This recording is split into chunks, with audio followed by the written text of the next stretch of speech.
excited to introduce John Hammond today, which many of you know pretty well. I think I'm trying to think now, at least seven years or so. Probably known each other here at the Holy Cross since he moved to the Sacramento area.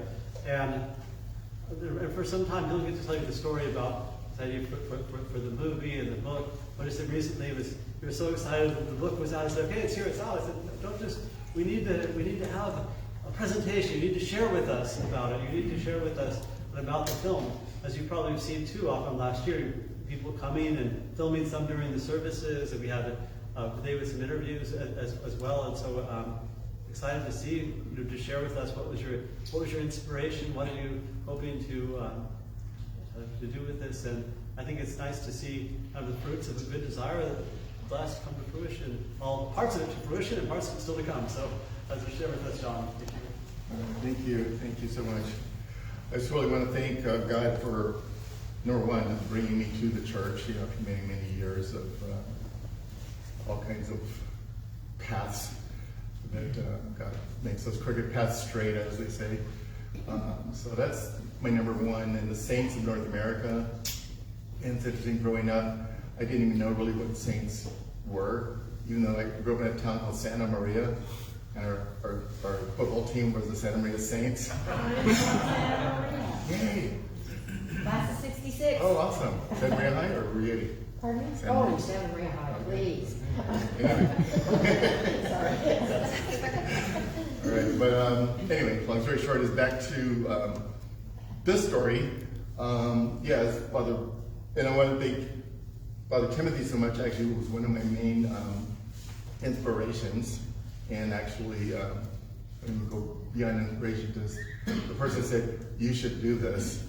So it started back, how many people have seen Sacred Alaska? Okay, so Sacred Alaska, I saw in Cynthia's house. Well, we hadn't seen it there, but we met there and we saw many people from here saw it in Sacramento back, it was like March of this year, beginning of the year. And for those who don't know, that's a movie about the Orthodox Church and the Saints of Alaska. It's actually based on a book called Orthodox Alaska by Father Michael Alexa. Helped kind of the inspiration for that film. And when I saw it, I was just so moved. And we had previously, as many people know too, done the book Roads Less Traveled, Journeys to Orthodoxy, people's stories.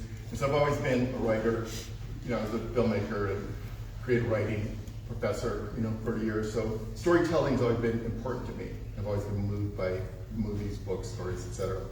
So putting all that together is having done that first book, which I've written many books before that, but that one about Orthodox stories. I was so inspired by the stories and people finding in the church. And even by the time we had finished it, I was like, oh man, this person's story should have been in there.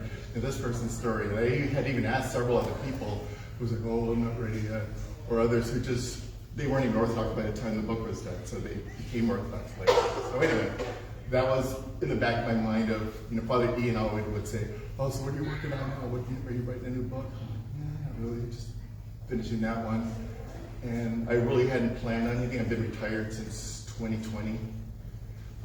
Good year to retire. But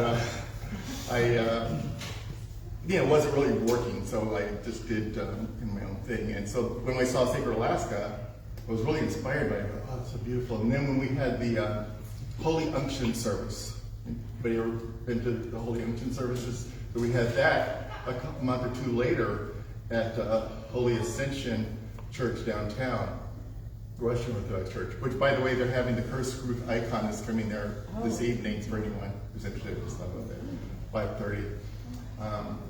But back to this story. That's one of my issues is my mind wanders, as may or may not notice. That I have all these thoughts that come to my head. And I remember going to the Holy Unction service, which was just a month or so after seeing Sacred Alaska. And I remember walking out of there, and then I was talking to James Peter, who was here a minute ago, and he left. And I was saying, oh, there's so many stories. And I'd always wanted him to tell this story too, though. I want to talk about it since he's not here. But so many other stories, they said, oh, this is such a beautiful, Sacred Alaska is so amazing. We need a Sacred California. And everybody's like, oh yeah, that's a good idea. We got so many saints here. And then we were just telling one or two people, then I told Father Timothy walked out, and I said, yeah, we were just talking, Sacred Alaska is so great, we should have a Sacred California. And he goes, well, you should do it. And I'm like, well, I didn't mean that, I just meant someone should, there should be, that type of thing. So, saying all that to say that I did not realize that as I started talking to a few people about that idea, everybody's like, oh yeah, so many saints here, so many beautiful, St. Innocent, St. Tikhon, St. John of San Francisco, oh, you should do, go here, go here, go here. I'm like, oh, wait a minute. I hadn't really decided I'm going to do anything, period. I just thinking that would be a good idea. And that's how a lot of things start. And so there's always that question of, is this just my idea that I'm just thinking of for my own reasons, for whatever? Or is it something that's just coming to me to do that I may not actually really want to do? And that's something about God's will. There's that question sometimes, like, okay, am I just doing this because I really want to do it? And truthfully, no, I didn't want to do it. And then even when I even talked to my wife about it, and she was like, well, so who would you want to do it with? I talked to a couple people and said, well, you got to have a film crew, you got to have a script, you got to have this. I kind of know how it works. I've made a dozen movies in the past, and was a screenwriting professor. So I know a little bit about the business. I worked in it for years, wrote a few books, so I know that there's a lot more to all these things that people think. It's not like, oh, here, I'll just gonna. Nowadays you can do a lot on your phones, and some of you probably see my little videos. I'll just take a bunch of pictures, click movie, and that's not the same thing as literally film crews, lighting, sound, all that other stuff. And so, writing was the other part of it too. I got to get the story, because it's not just about just a bunch of people talking about saints and the church. That's nice too, but more in the story. It's like, what's the beginning, middle, and end? Who's the main character? What's the location? And so I realized, and then number two, who am I going to do this with? So when my wife would say, who would you want to do it with? Well, if I really wanted to do this right, I'd do it with the people from Sacred Alaska, if I could. And I had met Simon, who was the director, and then my friend Cynthia Robin, who's here, and I knew her from Fort Ross and from doing presentations about Fort Ross and St. Peter, and that was where we did the presentation for Sacred Alaska, and so she introduced me to Silas as well, who's the producer of that film. So, and he's in Colorado Springs too, by the way, who I know. Father, you said you're going to Colorado. Yeah, next weekend for the consecration of their new church. Right, exactly. So yeah, he just sent me pictures of it. Very beautiful. So anyway, so Silas and Simon, they're in Colorado Springs, which coincidentally is where I was stationed when I was in the military. And then many of us here know Theodosius, who just got out of the military. He was stationed in Colorado Springs. So it's like when all this was happening, and I was thinking about it, Robin, Cynthia, she was on her way to Russia, and Silas was living and working in Colorado Springs, and Theodosius was still in the military. And so by, we won't say coincidence, but we'll say providence, that it came together when I said, okay, let's try to do this, but I need this person, I need this person, I need this person. And Theodosius was back able to come to Sacramento, as you probably know, some of you know him. And then Silas was able to come. We had like a week window. And Cynthia came back from Russia, and everybody was made available for this. We literally shot 10 locations: San Francisco, Sacramento. Father Timothy is part of the film. Father Paul Volminsky, the Russian Church. Father Paul Baba, West Sacramento. Went out to Jackson. Father Marco, the Cathedral in San Francisco. Father Kirill, the Holy Trinity Cathedral on Green Street. We went to Santa Rosa, the Cathedral, St. Seraphim the Seraph. Went to Calistoga Monastery. And the center of it all is Fort Ross. I mean, that's really, I said, if we don't do anything else, I just need one location, I need one subject, the person who's the expert at Fort Ross, and one camera, if nothing else. And then we had a lot more than that. So anyway, that's how that movie basically came together, and so we actually did shoot all that. It's all in it's in post-production now, meaning that we've filmed everything. We've interviewed 12 people, 10 locations, all those cities that I mentioned, and more. Father John Christensen, who's mentioned, he's happened to show up on that particular day, which we were actually here for liturgy. that morning, which happened to be St. John the Theologian Day, who's my patron saint, so no coincidence, of course.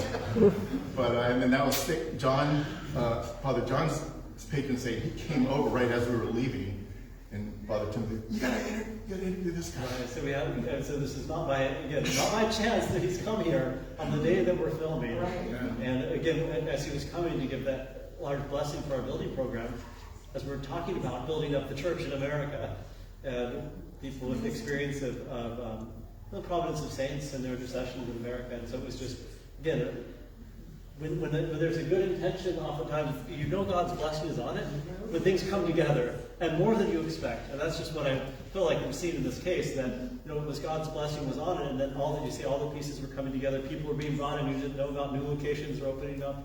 So it was just, So many things came together.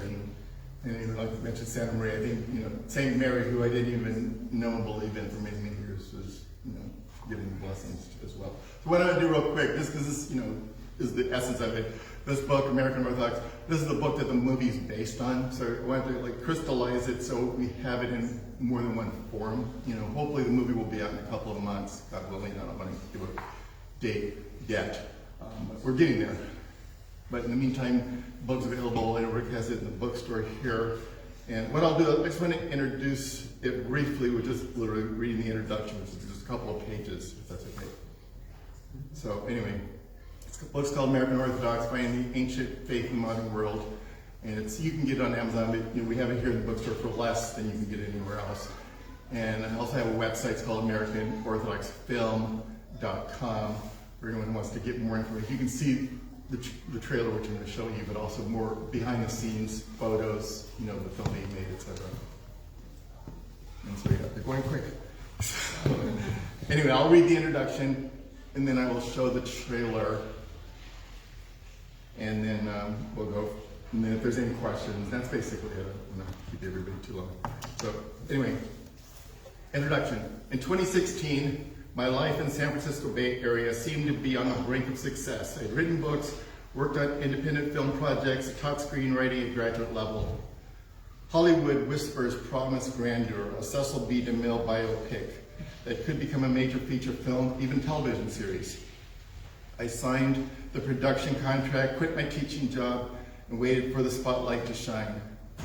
But as quickly as those doors of opportunity had opened, they slammed shut. My dreams crumbled, leaving me debt-ridden, unemployed, struggling with the haunting question, how did I wind up here? Spiritually, emotionally, and financially, I was on the edge of a precipice. My once vibrant dreams turned to dust. In the silence I prayed, pleading for direction and relief. The path ahead was shrouded in uncertainty, forcing me to rethink everything, my life, my beliefs, and my desires. Unbeknownst to me, these dark times were the beginning of my journey to Orthodoxy. It started with a visit to a Greek festival, a YouTube video, and a simple internet search. A providential series of events led me to Holy Virgin Cathedral in San Francisco, and then to an Orthodox baptism at Ascension Cathedral in Oakland. That baptism marked the first step on a long, winding spiritual path, one that would lead me through valleys of doubt and mountains of hope. By 2024, I found myself in a small gathering at the home of my dear friend Robin Joy Inakintia Wellman, a historian at Fort Ross State Park. We were there for a private screening of the award-winning film Sacred Alaska, which had just won Best Feature Film at Bisenfest. As the film's images flickered on the screen and the haunting sounds of Orthodox hymns filled the room, I felt something stir deep within me. In attendance were some of my closest friends. James, once a medicine man of the Chumash tribe who had embraced Orthodox Christianity, and Kyle, a YouTuber known for his popular channel Orthocast. Local Orthodox clergy mingled with parishioners, their voices mingling in hushed tones. This was more than a film viewing. It was a communion of souls, each of us united by a yearning to connect with the divine mysteries of Orthodoxy in the modern world. As we shared food, fellowship, and stories of the saints who continue to inspire us, the idea for this book began to take shape. Sacred Alaska had ignited within me a flame that I could not extinguish. As a writer and filmmaker, I've always been drawn to narratives that plumb the depths of the human spirit, that illuminate the often hidden intersections of faith and life. The lives of saints like Peter the Aleut, Innocent of Alaska, John of San Francisco, and Father Seraphim Rose resonated with my own spiritual journey, a quest for authenticity, for a faith that was as real and palpable as the air I breathed. From my youth, superheroes and legend had always fascinated me. My imagination thrived on myth and fantasy, with comic books and Hollywood blockbusters providing an escape from the mundane. My academic pursuits only deepened this fascination, culminating in a screenplay about Cecil B. DeMille, the director who brought biblical epics to life. Yet as life progressed, this fascination found new dimensions in Christ and the lives of the saints. Christ, the master of story, used parables that spoke directly to the heart, compelling his listeners to engage with the truths hidden within. As I moved closer to Orthodoxy, my love for the hero's journey found new life in the saints, real men and women who lived lives of extraordinary virtue and faith. In the Holy Virgin Cathedral in San Francisco, I knelt before the tomb of St. John the Wonder Worker, praying in a grand holy space where the divine felt palpable. My prayers were answered in ways I could hardly have imagined, affirming the living presence of the saints. The gathering at Robin's home was more than just an event, it was a moment of epiphany. I realized that the stories of the saints, the sacred sites scattered across California, and the journeys of those who had found solace in Orthodoxy were stories that needed to be told. This book is a fruit of that realization, a tapestry woven from the threads of faith, sacrifice, and miracles. The Northern California coast, with its serrated cliffs and endless procession of waves, is a landscape rich with centuries of history. It's where Native American tribes flourished, Russian settlers established their outposts, and Orthodox Christianity found a foothold in the New World. Here amidst the dramatic landscape, the lives of three individuals, a state historian, former medicine man of the Chumash tribe, and a struggling screenwriter converge in a way that will change them forever. Their stories become intertwined with that of a little-known 19th century saint whose efforts to plant the seeds of Orthodox Christianity in America have left an indelible mark on its history and people. In a world dominated by the relentless hum of Silicon Valley's technology and Hollywood's glittering facade, I discovered a faith unyielding to time's ceaseless march. The kaleidoscope of Orthodoxy stood as a sanctuary for souls seeking refuge from the ephemeral allure of contemporary existence. The vision of early missionaries like St. Herman, St. Innocent, St. Tikhon provides a roadmap for integrating Orthodoxy into the fabric of American life without losing its essence. Orthodox Christianity's journey from the Great Commission to the present day is a saga of faith's resilience and adaptability. It began when Jesus Christ commanded his disciples to go and make disciples of all nations. A mission that spread across the Roman Empire, flourished with Emperor Constantine's conversion, and reached the shores of California through Russian missionaries in 1812. Here amidst the dramatic landscape, the seeds of Orthodox Christianity were planted, creating a spiritual legacy that endures to this day. This book is not just a recounting of history, it is a narrative woven with the lives of people in the modern world who have collided with the ancient faith through the legacy of saints and sacred places. Together we will walk through the sacred landscapes of Fort Ross, the bustling cities of California, and the remote monasteries that dot the American wilderness. Along the way, we will meet individuals whose lives have been profoundly shaped by the Orthodox faith, revealing how it continues to speak to the inmost longings of the heart. As you turn each page, you may find yourself drawn into the beauty, mystery, and depth of the Orthodox faith. This is not just a story of the past, it is a story being written every day in the lives of those who seek the ancient faith in the modern world. Welcome to the journey. That's the intro. Thank you.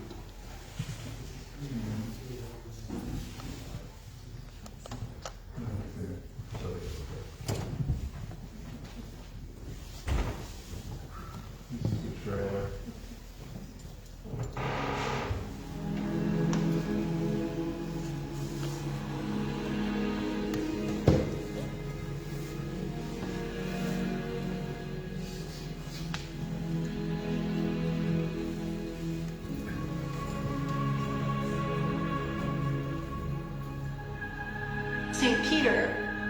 gave his life for Christ. That story of his courage as a young man, it shows how the cross is something that we embrace in our weakness. Christ, Jesus Christ our God, hallowed this land in the streams of Peter's blood. People are hungry. The world is very loud and noisy. People are dissatisfied. They're restless. And they're looking for answers to that restlessness. People in general have the sense that something's not right, there's not enough. They are burdened with this question, what is my identity? Who am I? When Peter the Elliot was being persecuted, he kept repeating over and over again all the stories say, I am a Christian. This is Holy Land because of the saints.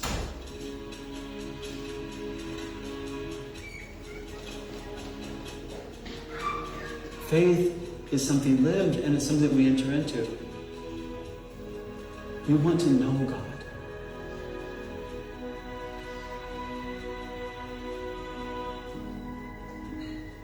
We're saved by people like St. Peter. We're saved by everyone who bears their cross.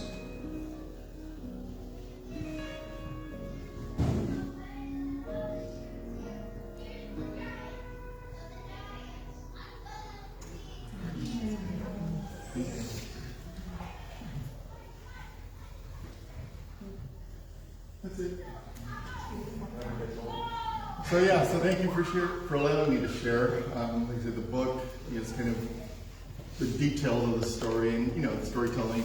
And just real quick too, because I am more of a screenwriter and a novelist, I'm not a historian or an academic. The book's not written like as an academic. I think I have one footnote at the end. It's like, oh, this troparion comes from the OCA or something.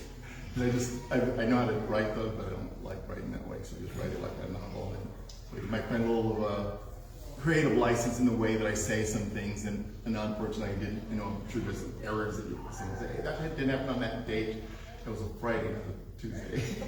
So anyway, thank you again for allowing me to share. Again, the book is in the bookstore here, through the church, and on Amazon. And the film hopefully will be out soon. I don't want to give you a specific date, but we're in the final editing stages. Appreciate everyone coming out. And I know Robin and Akintia, she's here right now, and you might say a word or two about Fort Ross, just because I know that's one of the main places. If you don't mind, just real quickly, telling people about the big event that's going to happen, and the fact that Robin, she was a major part of making the movie too, so she's really the main. I won't say the main character is gone, St. Peter, but he helped. Anyway, just tell them a little bit about standing here about the Fort Ross and the events that you're going to be doing. I just thank you so much for everything you're doing, for sharing the stories. And honestly, John is on fire. It's just wonderful. It's amazing. And, I have done public speaking for the majority of my life, and I didn't cry. And now, every time I speak to Orthodox people, I'm in tears. It just happens. And I can't change that. But, I guess I didn't know when I was working at Fort Ross that I was completely walking on sacred land. And that's what it is. And I know that now.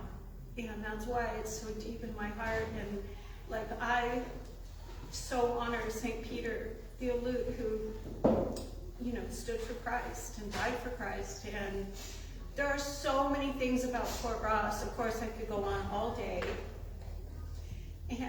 But now it's about the saints that were there. And if what I've said before, what I will say now is that if you're Orthodox, you're tied to this history. This history is in you. You should know it. It's a part of your life. It's a part of Orthodoxy here in America.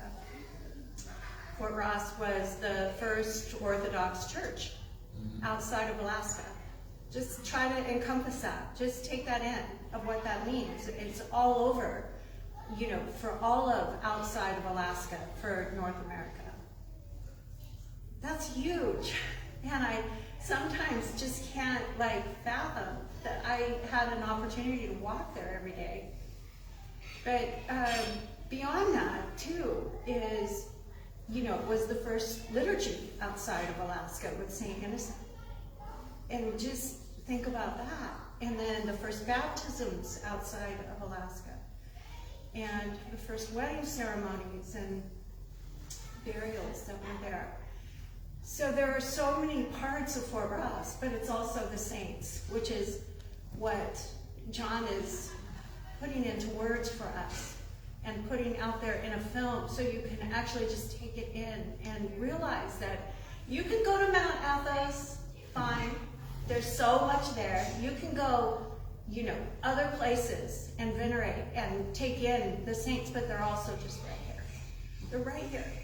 And I get if I'm talking to someone, do you know about St. Peter the Alute?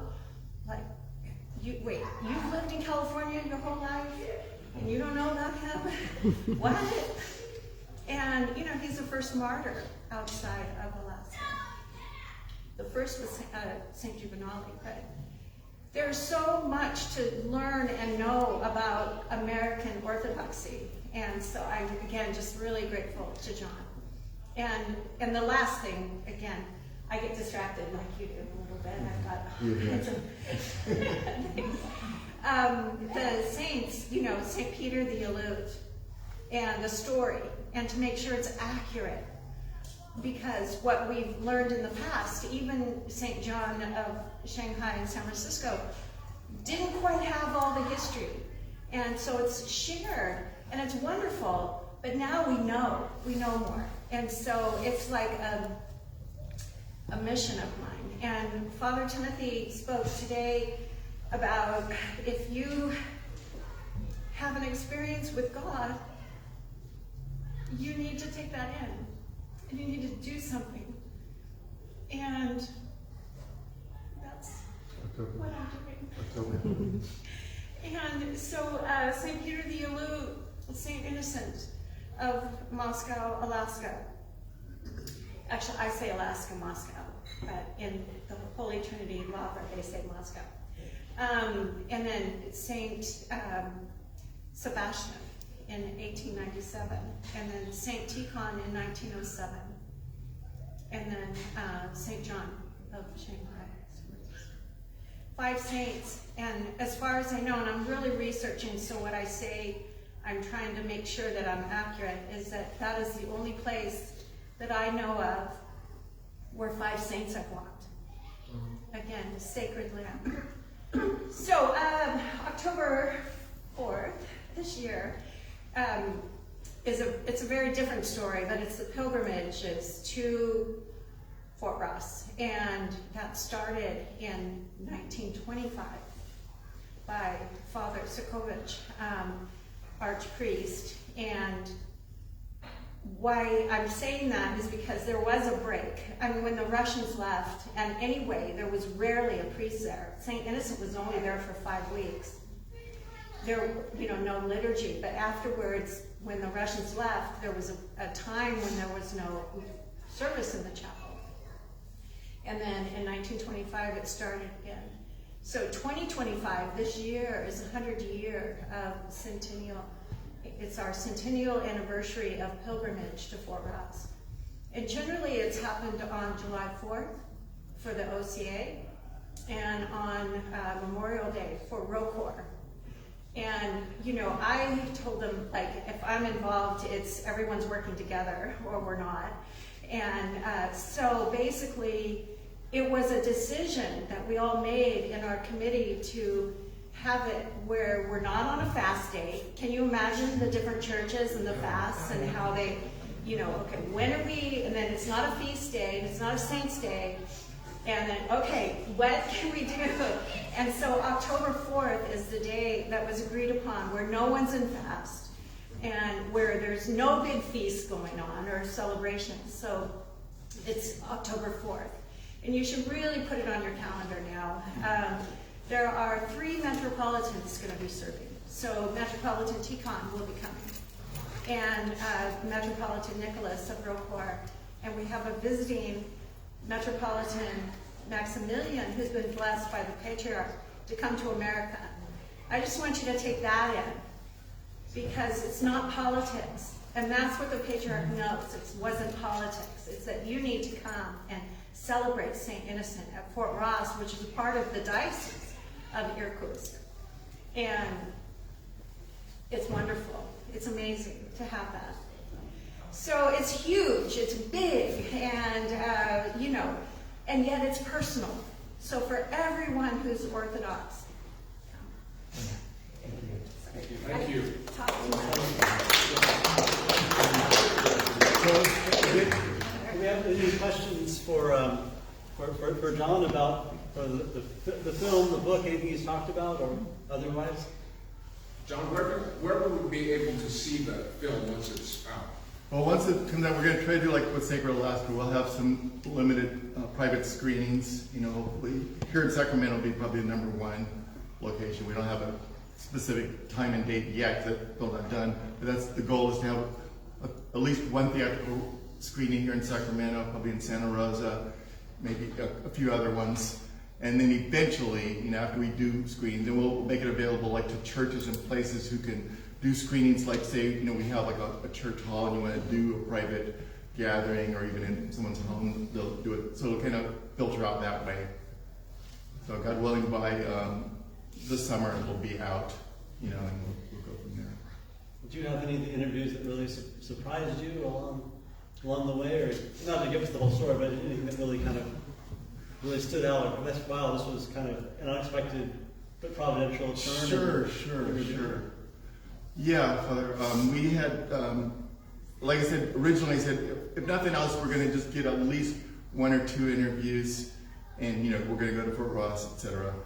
And then we said, well, we can go to San Francisco, at least, you know, film some things. But then I had a meeting with the Archbishop Kirill, you know, of Rokor. You know, it was one of the first meetings officially, you know, just to kind of get a blessing on that side of the church. But then we were saying, oh, we should get pictures of all these places in San Francisco while we're here.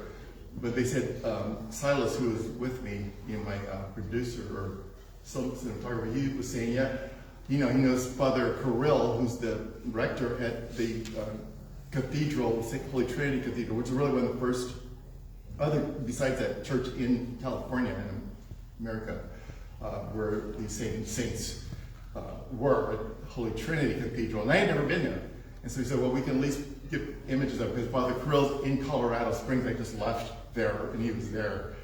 And so while we're out there doing the other meeting, he gets a text. Silas says, oh, Father Kirill says he's going to be here, and that they can open up the church. And we're already down in San Francisco, so we're like, oh, okay, so we'll go there. And he goes, oh, and they're going to do a Vesper service for St. John the Theologian. Where that was the night before, you know, the liturgy. So I go, oh, well, that's even better. And he goes, and he said he'll do an interview too. And I go, oh, okay, perfect. So that happened.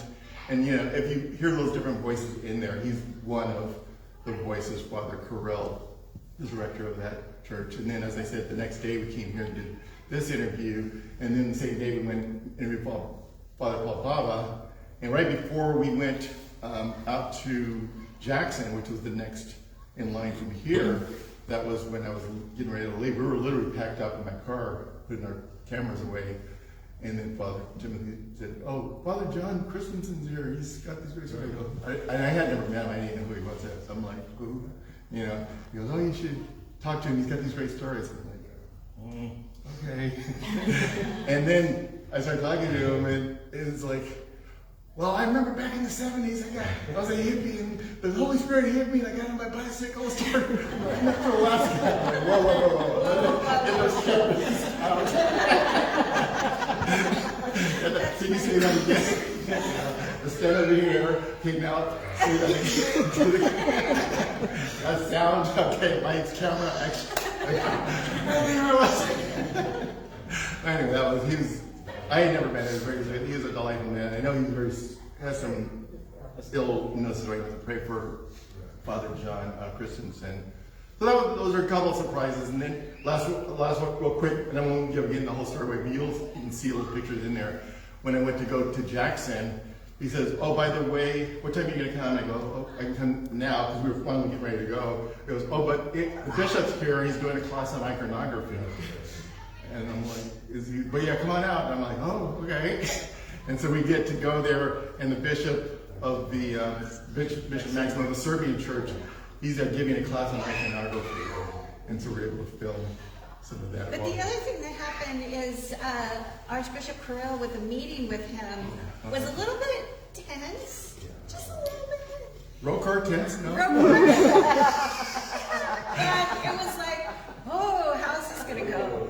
And what was amazing is that he had such a soft heart to this. He really did. And he's like, well, why don't you start now? Well, start here. And he had Bishop Theodosi come up and then, give you the okay of in St. John's room and the whole thing. And it was just, that was pretty amazing. Yeah, I really appreciate Archbishop Kirill. He's definitely been very helpful, and he was very blessing of this project. And I've met him before, once or twice, but I never really knew him, so I know, others have better, closer relationships, but, I've spent a lot of time at the Russian Orthodox Church as well as the Serbian churches and the Antiochian churches. So I'm glad that we are all, one church, and that everyone has blessed this project, all those at that level, Bishop Benjamin as well. So yeah, I think, thank you and I think, and Kenty also too, we're kind of opening some of the doors too, because she has these personal relationships with so many people. And then my friend Christine was our coordinator and production assistant and sandwich getter and chief empathy officer. So anyway, any other questions other than that? I just want to make a comment. I just really want to thank you on the mission of bringing all the jurisdictions together. I know that in our hearts, a lot of us cling onto our heritage. I'm Greek, so I used to think, the Greek Orthodox was the only church, and then I went to the Russian church, and I was convinced that they were really the true church, not an Antiochian church. And I realized I went back to Antioch. So the more you travel in the circles of Orthodoxy, the more you realize that we are one holy Catholic Apostolic Church, and that there are people like Father Desai and other priests that I know, in their heart of hearts, they want to get rid of all the subtitles and just make us one church. And so we appreciate you inviting us here, because I know we have people from different churches. And we went to Jackson a couple days ago, and we have people come from various churches there too. So it's always great to see kind of the melding and realize that we're all brothers and sisters. And I appreciate this book because it really exemplifies that. And thank you, and Kenty, for everything you've done too. Thank you. I grew up in Santa Maria. I lived there for 15 years. When did you move away from there? Oh, boy. When I went in What year did you graduate? I was younger than 73. Everybody's younger than me. Oh, except you and Father Ian. Yeah, 73. So you were So I grew up in San Maria too, and there was no Orthodox church. Yeah. My grandparents were founders of the church of Holy Mary Women. Oh, My here. dad's family. And but we moved to San Maria when I was about 2. And of course there was no Orthodox church. And my mother was from Alabama, and she was a Methodist, so we were actually raised in a Methodist church. But then we all came back to San Maria. Yeah, it's a beautiful city, and I'm glad Father Ian helped found that church. So it's just such a small world of all of us, to come together, from these different places. So we have these Colorado Springs in common, Santa Maria, here Sacramento, which is the city of the Blessed Sacrament of all things. So we've got 14 Orthodox. Fort Ross in the center. And Fort Ross, yes. So we've got somewhere. all kinds of places here of holiness that we're very blessed with. So. One of my cousins was the chairman of the group that they chartered the restoration for us. That's beautiful. So, anyway, I want to thank you. Jen, I want to thank you for this. Christine, thank you. Thank you, and thank you for using the gifts that God gave you to serve God and spread the word about God, orthodoxy, and evangelize. And your heart has always been there.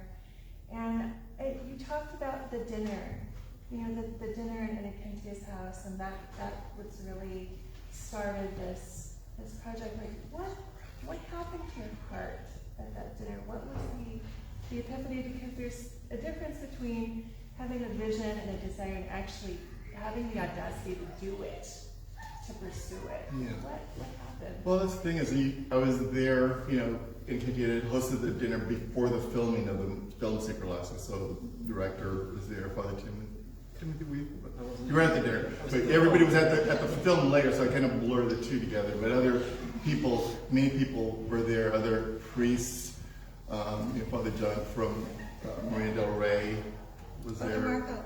Yes. And so many, Father Marco from Jackson and some nuns were there. And so it was just amazing, again, an event. Not just, the dinner was beautiful and the people, and it was a fast day too, by the way. But it was still, the food was great. And it was amazing that just people could, we've done things like this where we got people coming together for events. But then when I saw the film itself, I was so moved. And that was one of the big points about it too, that really moved me the most, was the way that the missionaries in Alaska treated the native people and respected their beliefs, and their language. And they, not like St. Innocent, they learned the languages and spoke the languages, which is one of the things I love about here. We're in America, we are American and we are Orthodox. Not that the American oversees, supersedes that, just it's the reality of where we live, whether we like all the things our countries do or not, but it's a language that we speak in common. We live on the continent and this country. And so it's important, just like when they went to Alaska, they had to say, let's speak the language that they speak, and let's listen to what they believe and understand and see what things we do have in common. So when they start talking about how they treat nature and how they believe about the animals, they say that there's this intelligence that's in the animals that gives themselves to us, condescending to us to become our food for us to eat so we could live. And so when the missionaries explained Christ to them, doing the same thing, they were like, of course. So that's how we And that's so different from the stories of missionaries that were not like that. Right, change your language, change your... learn our language, wear our clothes. And Orthodox missionaries have this cultural humility and respect and love. Same thing like the Nicholas of Japan and others. We learn the language and we speak it, and we try to meet people where they are. Because we can't just go and tell everyone how terrible they are and how wrong they are, and only say that you have to do everything the way we're telling you. Because people, I'm not like a easy obedient listener, and I don't think most people are. And I think America's kind of founded on the rebellious spirit to begin with. So we need at least a little bit more patience within some countries that don't maybe have that kind of tradition of humility. Thank you again. Yeah, so with that, we'll give John another hand. We'll close and then you'll have a chance if you would like to buy a book or get it signed after as well. And I think is it $10 to the bookstore.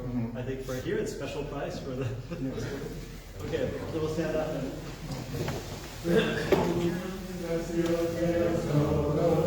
Have the blessed and most dear and Father, our God, more honorable than the cherubim, and more glorious beyond compared than the seraphim. Without corruption, thou gavest birth to God.